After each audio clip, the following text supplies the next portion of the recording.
नमस्कार प्रिय दर्शकों, हाजिर हूं मैं लेकर कार्यक्रम ज्योतिष जिज्ञासा।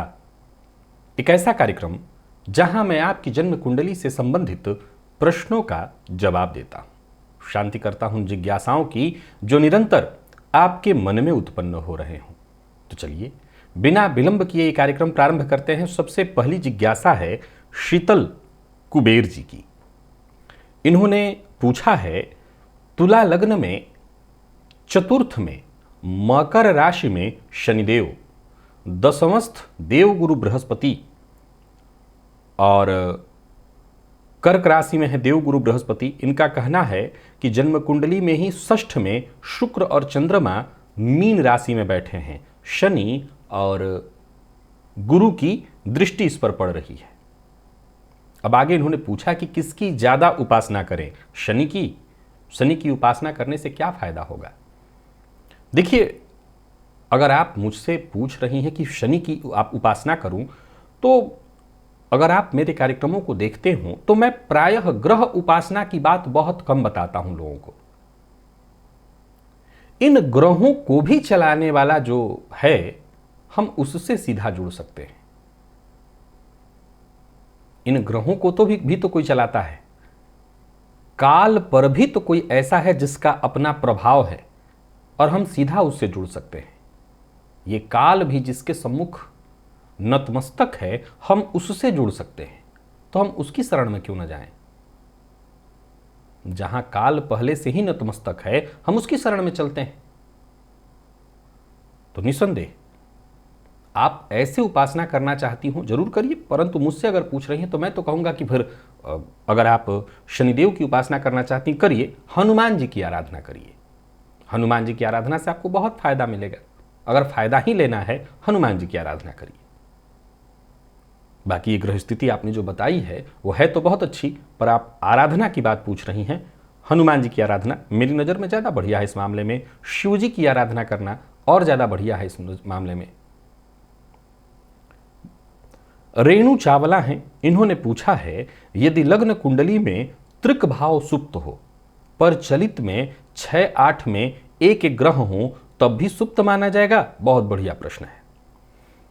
देखिए, जन्म कुंडली में त्रिक भाव सुप्त है तो निसंदेह सुप्त ही है। और मैं बार बार कहा करता हूं कि चलित के मामले में आप लोग या तो संशय में आ जाते हैं या चलित के बारे में ठीक से समझाया नहीं जाता आपको या समझ नहीं पाते हैं। चलित में जो ग्रह दिखाई पड़ रहा है वो ग्रह वहां नहीं है।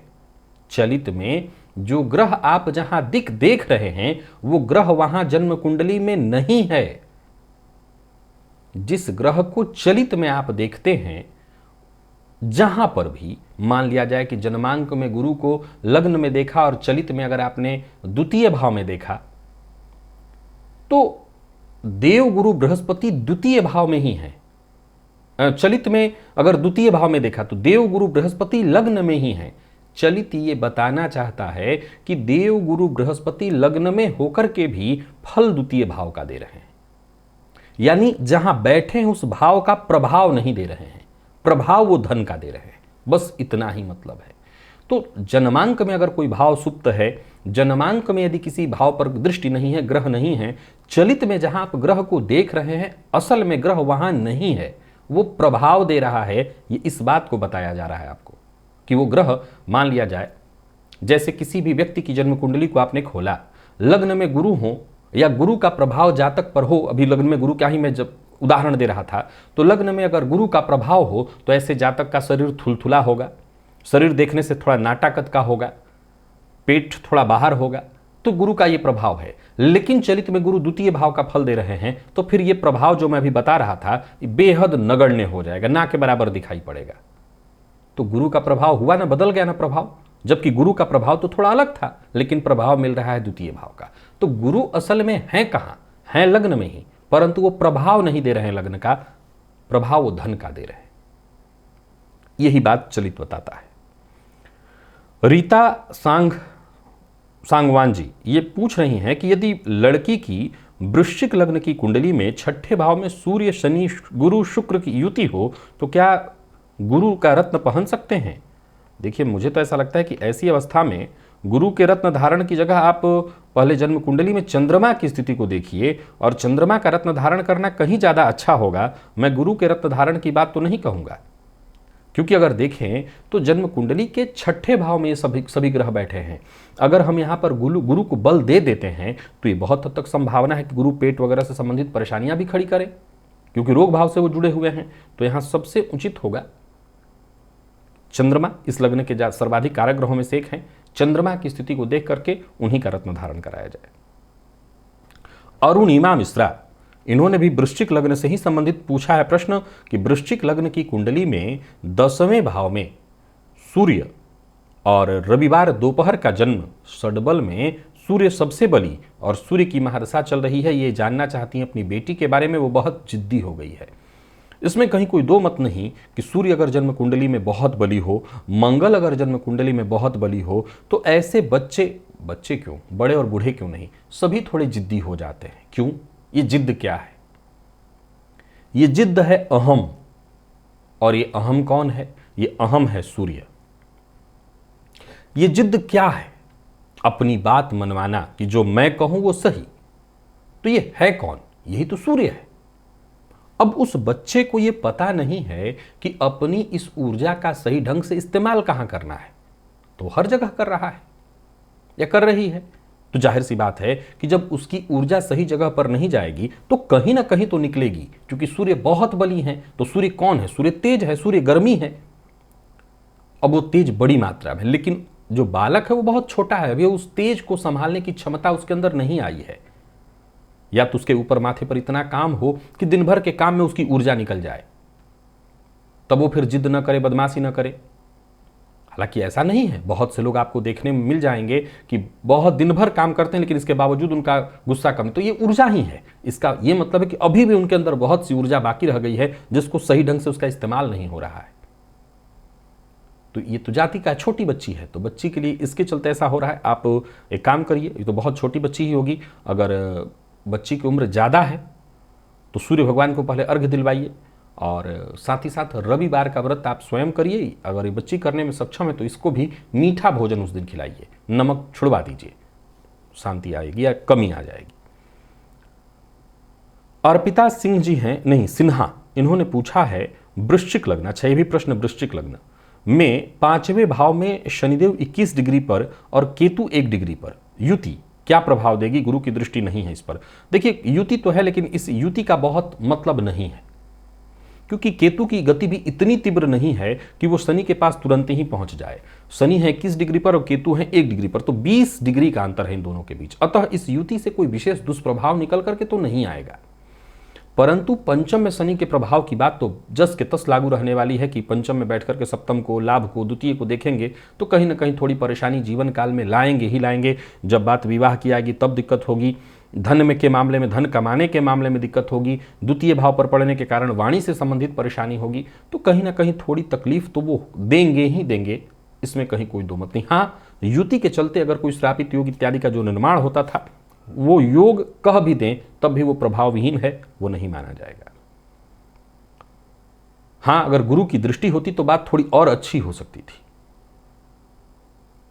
क्योंकि मीन राशि में अगर बैठे हैं शनिदेव और गुरु की दृष्टि से दृष्ट हो जाए तो बात थोड़ी अलग हो जाएगी। तब फिर अच्छे रिजल्ट के रूप में मैं इसको कहूंगा बहुत हद तक, शिक्षा वगैरह के मामले में। लेकिन अभी तो मैं फिलहाल थोड़ी सी समस्या के मामले में ही कह रहा हूं। धनंजय जी का प्रश्न है, वृश्चिक लग्न के पंचम भाव में मीन राशि में बुध की युति है और शुक्र भी वहीं पर है, तो लक्ष्मी नारायण योग का कैसा फल मिलेगा? वृश्चिक लग्न के पंचम भाव में मीन राशि में बुध की युति है। अब देखिए यहां पर देखा जाए तो शुक्र और बुध दोनों के दोनों कारक नहीं है। यह बात नोट करिए कि वृश्चिक लग्न की कुंडली में बुध अकारक अथवा मारक, और शुक्र की भी यही स्थिति है, क्योंकि ये देखा जाए तो 12वें के स्वामी भी होते हैं, तो ये अकारक अथवा मारक ग्रह हैं। अब इन दोनों की युति पंचम में होना, गौर करिए, बहुत ध्यान से सुनिएगा, क्योंकि दोनों के दोनों शुभ ग्रह हैं। और अगर हम बात वृश्चिक लग्न की करें तो पंचम भाव में मीन राशि, यहाँ तो बुध जो है नीच राशि में और शुक्र जो है उच्च राशि में। तो उच्च और नीच के ग्रह में बुध का प्रभाव क्या है, कि स्वभाव क्या है कि वो जिस ग्रह के साथ होते हैं उसी का प्रभाव वो ले लेते हैं, या उसी के समान अपना स्वभाव बना करके प्रभाव देते हैं। कारक न होने के चलते इसका 100% श्रेष्ठ प्रभाव नहीं कहूंगा, लेकिन अगर कहीं इसी बुध और शुक्र की युति पर गुरु की दृष्टि हो तो आप समझिए कि ऐसा जातक विशेष बुद्धिमान, तीव्र बुद्धि वाला, गणितज्ञ, उसके विचार बहुत उच्च कोटि के होंगे, बुद्धि उसकी बहुत तीव्र होगी। यानी वहां पर अगर आप मुझसे रिजल्ट पूछ रहे हैं तो बहुत अच्छा, लेकिन कहीं से शुक्र बुध की युति पर कहीं शनि की दृष्टि हो तो ये स्वास्थ्य से संबंधित परेशानी। अब मंगल के लग्न में बुध जहां के स्वामी हैं, यानी जैसा मैंने कहा अकारक अथवा मारक ग्रह बन जाते हैं, तो पंचम भाव में मारकत्व वाली स्थिति उत्पन्न करेंगे। संतान, शिक्षा, ज्ञान, बुद्धि, वाणी सबको वो प्रभावित कर देंगे। तो ये पहले देखना है कि इन युति पर दृष्टि किसकी पड़ रही है। ये बहुत जरूरी है कि युति पर दृष्टि देखी जाए। किसी की दृष्टि नहीं है तो सम प्रभाव, बहुत अच्छा नहीं बहुत खराब भी नहीं, ठीक ठाक। किशन पायल हैं, ये पूछ रहे हैं कि सिंह लग्न में सप्तम का शनि केंद्र में अकेला है और न ही उस पर किसी की ग्रह की दृष्टि है, क्या उपाय है। सिंह लग्न में सप्तम का शनि केंद्र में अकेला है, तो अगर सप्तम में शनि है तो यहां देखा जाए तो सिंह लग्न की कुंडली में सप्तम में तो शनि की ही राशि बन जाती है, तो ये शश महापुरुष योग है, तो ये अच्छा है। दृष्टि होना न होना अलग बात है। अच्छा ये है कि शनिदेव के मामले में तो हमेशा आप जानते हैं योग तो मान्य ही है ना, शश महापुरुष योग तो मान्य ही रहेगा। अब ये अलग बात है कि शश महापुरुष योग का जो प्रभाव है, जो रिजल्ट मिलना चाहिए, वो हमेशा से लागू रहेगा, बहुत विलंबित, हर चीज बहुत डिले होगा, विलंब से मिलेगा। तो ये बात हमेशा ध्यान रखिए। बाकी अगर आप देखें तो शनिदेव का शश महापुरुषों का प्रभाव तो है ही, बाकी कोई उपाय अगर करना चाहें तो हनुमान जी की आराधना करिए, और बाकी कोई विशेष उपाय की आवश्यकता नहीं है। राधा जी हैं, इन्होंने पूछा है तुला लग्न की कुंडली में शुक्र हैं और यही शुक्र केतु की दृष्टि से दृष्ट है, चंद्रमा 12वें में है, क्या शुक्र के रत्न पहनने से चारित्रिक कमजोरी होगी। देखिए, शुक्र के रत्न को पहनने से कहीं चारित्रिक कमजोरी नहीं होती है। शुक्र तो हर किसी के भीतर विद्यमान है, स्त्री और पुरुष हर किसी के भीतर अलग अलग रूप में वो विद्यमान है। अब आज के इस परिवेश में हम ये कह सकते हैं कि आज के इस परिवेश में क्यों, हर समय के परिवेश में क्यों नहीं, हर समय के परिवेश में हर व्यक्ति मानव मात्र शुक्र के प्रभाव से प्रभावित है।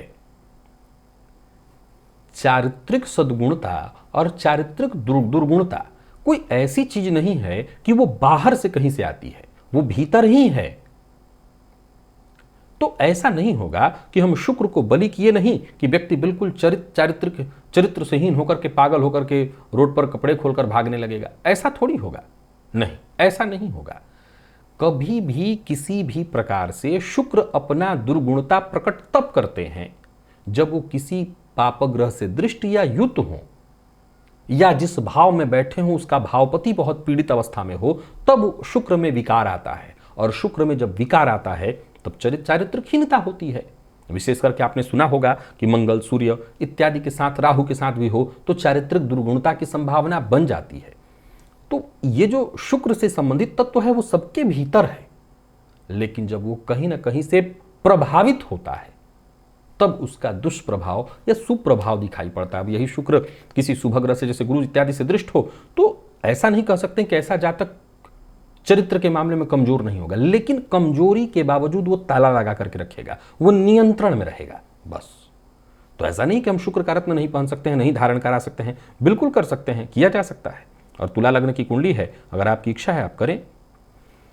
गीता चौधरी जी हैं, इन्होंने पूछा है कि 12वें भाव में बैठा ग्रह व्यय करता है, अगर 12वें में केतु हो तो केतु तो 3 गुना बढ़ाता है, क्या व्यय को 3 गुना बढ़ाएगा और किसका व्यय करेगा।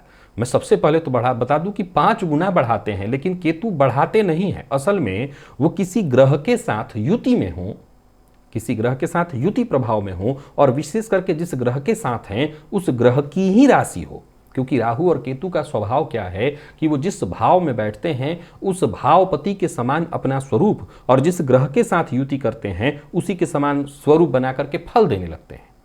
तो अगर किसी भाव में ग्रह केतु, राहु, विशेष करके केतु अगर भावपति के साथ युति बना लें तो उन्हीं के समान स्वरूप बना लेंगे। अब उन्हीं के समान स्वरूप बना ले तो किसी भाव में एक अकेले गुरु है, एक और गुरु बैठ जाए तो 2 गुरु हो जाएंगे। 5 गुना का अर्थ यहां यह है कि गुरु के जैसा स्वरूप बना लिया तो और अधिक बली हो गया और गुरु के समान ही प्रभाव देने लगेगा। 12वें का केतु कारक है, पर यह जरूर देखना होगा कि वो जिसकी राशि में बैठा है उसके राशिपति की स्थिति क्या है। क्या 12वें में बैठा केतु किसी पाप ग्रह से दृष्ट है? क्योंकि एक बात ध्यान रखिए, मैंने हमेशा अपने कार्यक्रमों में बताया है कि राहु और केतु अकेले हों कुंडली में तो उनका बहुत ज्यादा दुष्प्रभाव देखने में नहीं आता। ये ग्रह जितना युति में कष्ट प्रदान करते हैं उतना अकेले रह करके नहीं, क्योंकि ये ग्रह जब अकेले होते हैं, चूंकि इनका मूल प्रभाव अकेले होने पर नहीं होता, युति में जब आते हैं तो उस राशि में बैठेंगे, उस राशिपति का प्रभाव लेंगे। अब मान लिया जाए कि 12वें में बैठे हैं और 12वें में बैठ करके वो गुरु की राशि में बैठे हैं, तो ये तो बहुत अच्छा हुआ, वो गुरु के समान स्वभाव बना लेंगे, गुरु के समान प्रभाव देने लगेंगे। शुक्र की राशि में बैठे हैं तो शुक्र के समान प्रभाव बना लेंगे, शुक्र के समान स्वभाव बना लेंगे, व्यय भी करेंगे तो सुखों पर करेंगे। तो ये चिंता की बात तो हो नहीं सकती है। लेकिन पहले ये देखना बहुत जरूरी है कि किसी ग्रह की युति से युत हैं, किसी से युत हैं, किसी ग्रह की दृष्टि से दृष्ट हैं, ये पहले देखिए। अगर दृष्ट हैं तब थोड़ी चिंता की बात होगी और तब विचार किया जाएगा कि वो किस भाव, वहां पर 12वें भाव में किस राशि में बैठे हैं, उसके राशिपति से संबंधित चीजों को वो व्यय करना शुरू कराएंगे और छोटी मोटी परेशानियां तो वो ले ही आएंगे। लेकिन अगर अकेले हैं, किसी पापग्रह से दृष्ट नहीं है, जिसकी राशि में बैठे हैं उसका राशिपति मजबूत अवस्था में है या किसी शुभ ग्रह से दृष्ट हैं, तो ये केतु निसंदेह बहुत बढ़िया है, फिर तो ये मोक्ष कारक भी है। और बात अगर हम दीपांशु जी की करें, दीपांशु माडवे, ठीक है, या मडावे जो भी हो, आपके प्रश्न को मैं ले लेता हूं। आपने पूछा है मकर लग्न में 12वें भाव में शुक्र बुध की युति है और गुरु 9वें में है, राशि परिवर्तन का कैसा फल मिलेगा? बहुत बढ़िया, अत्यंत श्रेष्ठ। देखा जाए तो मकर लग्न की कुंडली में 12वें भाव में धनु राशि होती है और मकर लग्न की कुंडली में धनु राशि में बैठे बुध जो कि भाग्यपति बन करके 12वें भाव में बैठेंगे, अत्यंत श्रेष्ठ बना फल देंगे। जातक को ये उच्च कोटि का धार्मिक वृत्ति से युक्त बना देते हैं और निस्संदेह ऐसा जातक धर्म में व्यय करने वाला, धार्मिक कृत्य करने वाला और धर्म के सहारे ही आगे बढ़ता है, जीवन में धर्म करते हुए ही हर सुख को प्राप्त करता है, तो बहुत बढ़िया माना गया है। अगला प्रश्न है सविता बहल जी का, ये पूछ रही हैं कि मकर लग्न की कुंडली में 12वें भाव में अपनी मिथुन राशि को, मकर लग्न की कुंडली में बुध 12वें भाव में अपनी मिथुन राशि को देखे तो क्या फल होगा? बढ़िया है, इसका मतलब है कि यहाँ धनु राशि में बैठा बुध मिथुन राशि को देख रहा है, तो ठीक है, रोग रिपुऋण से बचाव का ही कारण बनेगा, तो ये ठीक माना जाएगा। पूजा जुनेजा जी का प्रश्न है मकर लग्न की कुंडली में लग्न में सूर्य शनि व गुरु देव की युति है, शनि व गुरु अस्त हैं, क्या ये युति चिंताजनक है? जी, देखा जाए तो निसंदेह ये युति चिंताजनक तो है, क्योंकि इस अवस्था में जहां की मकर लग्न की कुंडली में सूर्य कारक ग्रह नहीं है, वो लग्न में ही बैठे हुए हैं, तो ये सीधी सी बात है कि अकारक ग्रह का लग्न में जाकर के बैठना। ये अलग बात है कि शनिदेव भी वही हैं, परंतु आपने लिखा कि शनिदेव अस्त हैं, तो लग्नेश का अस्त होना ठीक नहीं है। यहाँ पर सूर्य का प्रभाव बनकर के जीवन काल में संघर्ष और परेशानियों की ये वृद्धि करने वाला है, ये थोड़ी चिंताजनक स्थिति तो अवश्य है। ऐसी अवस्था में लग्नेश को बलि करने का उपाय करना चाहिए। अभिषेक उपाध्याय जी का प्रश्न है अगर बुध 2 डिग्री का कन्या राशि में 8वें भाव में हो, साथ ही सूर्य और चंद्र भी इसी भाव में हो और कुंडली कुंभ लग्न की हो, तो बुध का क्या उपाय करें? अगर बुध 2 डिग्री का कन्या राशि में, बस कुछ नहीं, गणेश जी की आराधना करिए, गणेश जी की आराधना से ही ये बुध आपको अच्छा फल दे देंगे। ज्ञान प्रकाश सिंह जी का प्रश्न है मिथुन लग्न की कुंडली में शनि अगर 6ठ भाव में कुमार अवस्था का हो एवं लग्नेश बुध 5म भाव में पंचमेश एवं तृतीयेश के साथ युति में हो, तो क्या यहाँ शनि विपरीत राजयोग का निर्माण करेंगे? मिथुन लग्न की कुंडली में शनि 6ठ में है और कुमार अवस्था का बुध जो है वो 5म में है। ठीक है, कुमार अवस्था का है, परंतु सूर्य के साथ स्थिति को देखिए। कुमार अवस्था का अर्थ तो यही है कि 12 अंश से ये नीचे ही है, नहीं, कुमार अवस्था आपने कहा है, तो यहाँ ये देखना होगा कि हाँ 12 अंश से तो ये नीचे ही हो जाएंगे, तो या 12 अंश तक पहुंच गए हैं अगर, या अस्त हैं और 12 अंश से ऊपर की स्थिति में जा रहे हैं, तो 12 अंश से ऊपर की स्थिति तो जाने पर युवा हो जाएंगे, तो युवावस्था में है नहीं। अस्त है तो विपरीत राजयोग तो है, लेकिन उसका संपूर्ण प्रभाव नहीं मिल पाएगा। उसके लिए आपको अपने बुध को और बली करना पड़ेगा। मैंने बताया था कि लग्नेश बली हो और तब विपरीत राजयोग का प्रभाव मिलता है, क्योंकि उस अवस्था में जातक अपने आत्मबल के सहारे, अपनी चाहत के सहारे आगे बढ़ता है और वो जो चाहता है हर तरह की विपरीत परिस्थितियों को पार करके हासिल करता है। तो आपका जो बुध है वो कुमार अवस्था का है, तो ये जरूर देख लेना होगा।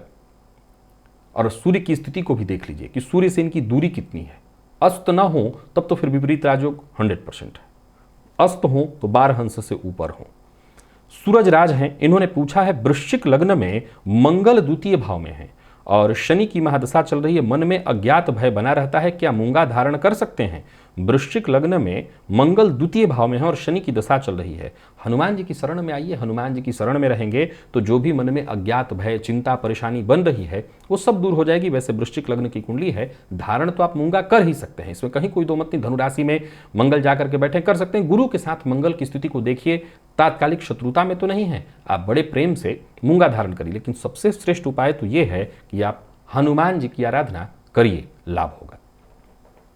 प्रिय दर्शकों, आज बस इतने ही प्रश्नों को लेकर के आप सबके सम्मुख मैं उपस्थित हुआ था। ये कार्यक्रम पिछले कुछ सप्ताह से और सारे कार्यक्रमों के कारण रुका हुआ था बीच में, लेकिन इसका यह मतलब नहीं है कि यह कार्यक्रम बंद हुआ है। आप अपने प्रश्न भेजते रहिए। आप जितने भी लोगों का आज प्रश्न था, आपने गौर किया होगा कि आपने प्रश्न भेजा है और वो प्रश्न यहाँ पर हैं, तो आपके प्रश्न सदैव नोट किए जाते रहते हैं। आप अपने प्रश्न भेज दीजिए। अब अगले सप्ताह ही अगर हो जाता है ये कार्यक्रम तो मैं उपस्थित रहूंगा आपके प्रश्नों का जवाब लेकर के। आज के लिए बस इतना ही, इजाजत दीजिए, पुनः मुलाकात होगी। तब तक के लिए नमस्कार।